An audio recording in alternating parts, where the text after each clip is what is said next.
महाराज को काग होने का शाप दिया था, उसी समय ये प्रार्थना किया था काग सुंदी जी महाराज, हम काग के शरीर में जाकर के भी ईश्वर भजन कर सके, परमात्मा की भक्ति कर सके, आशीर्वाद दीजिए।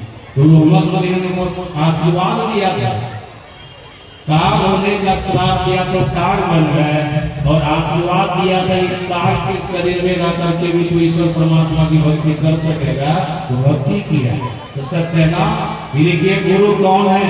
यही लोमस मुनि, इन्हीं से दीक्षा लिए थे और भजन किए। याद रखिए, हम लोगों को सदगुरु महाराज के द्वारा जो युक्ति मिली है, भजन भेद मिला है, भजन की युक्ति मिली है, हम आप जो ध्यान कर रहे हैं, भजन कर रहे हैं, भक्ति कर रहे हैं, काग सुंदी जी महाराज भी वही करते थे, वही करते थे। इसलिए बढ़िया से दृढ़ता से इस बात को हृदय में रखिएगा, हम लोगों के सदगुरु महाराज जी ने जो भक्ति की युक्ति बदलाने की कृपा की है, वो शास्त्र सम्मत है, कोई बनावटी नहीं, शास्त्र सम्मत है। तो काग सुंदी जी महाराज के लिए गोस्वामी तुलसीदास महाराज ने लिखा, ये ईश्वर परमात्मा की भक्ति करते थे।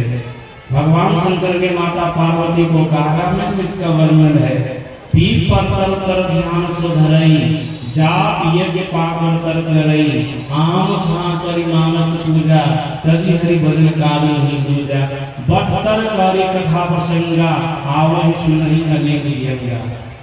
भगवान शंकर माता पार्वती को कहकर गोस्वामी तुलसीदास जी रामायण में लिखते हैं कि नीलगिरी पर्वत पर काग सुंदी जी महाराज रहते थे। नीलगिरी पर्वत की 4 चोटियां थी।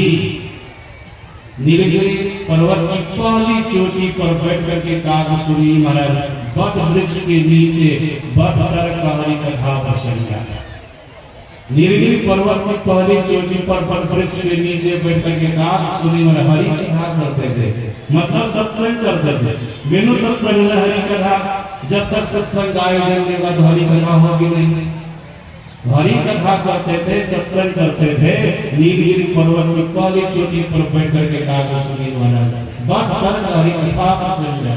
फिर नीलगिरी पर्वत की दूसरी चोटी पर बैठ करके काग सुंदी महाराज जाप यज्ञ पाकर तर करई, पाकर वृक्ष के नीचे जाप यज्ञ करते थे।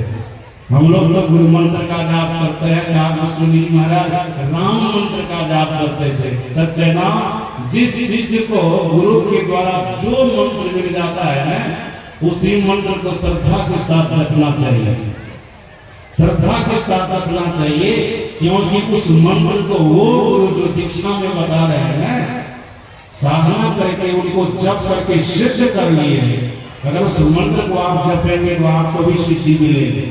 इसलिए उस मंत्र पर श्रद्धा रखनी चाहिए, विश्वास रखना चाहिए, उसको जपना चाहिए। काग सुंदी महाराज को राम मंत्र मिला था।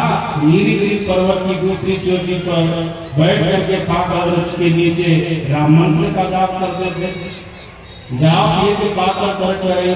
फिर नीलगिरी पर्वत की तीसरी चोटी पर बैठ करके काग सुंदी महाराज आम छा करी मानस पूजा, मानस पूजा करते थे, मतलब मानस ध्यान करते थे। यहाँ पर संतरी परमहंस महाराज ने कहने की कृपा की है, और सदगुरु महाराज जी के प्रवचन में मैंने पढ़ा, काग सुंदी जी महाराज राम के स्थूल रूप का ध्यान करते थे, साथ साथ सूक्ष्म रूप का, बिंदु रूप का भी ध्यान करते थे। आम छाकर मानस पूजा, इष्ट के दोनों रूप की उपासना यहाँ पर करते थे।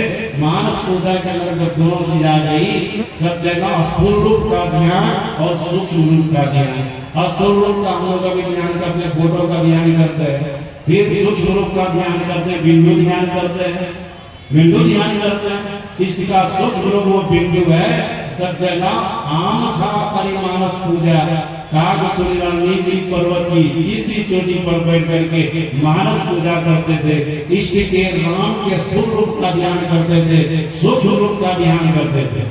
फिर नीलगिरी पर्वत की चौथी चोटी पर बैठ करके काग सुंदी महाराज पीठ पर ध्यान सुधरी।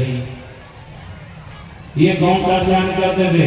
एक नादान संधान का अभ्यास करते थे, नाद का ध्यान करते थे, मतलब शब्द ध्यान करते थे। सज्जना, इसी नाद का ध्यान करने से, शब्द ध्यान करने से साधक को आत्मदृष्टि की प्राप्ति होती है, अपनी पहचान होती है, परमात्मा की पहचान।